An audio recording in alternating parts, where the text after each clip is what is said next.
Hi guys, Chris here with Super Savvy Travelers. Hey, quick heads up, I'm working on a multi-part series that I'm going to make available for free on YouTube, all about how to purchase a €1 Italian house. And it's going to talk about the pluses and minuses for a €1 Italian house versus something else that might be in slightly better shape. I have a prime example for you today. This place is in Acqua Pesa.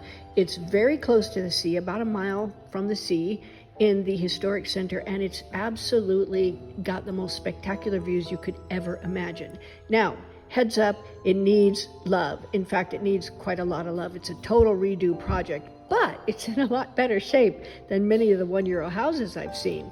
They want 25,000 euros for this one. However, it's 135 square meters. It's on 2 levels. It's got multiple balconies and terraces, comes with a garage, and I'm telling you, you could do a lot with this space. So you tell me, is this a better deal than a €1 Italian house? Let me know in the comments. Thanks, guys.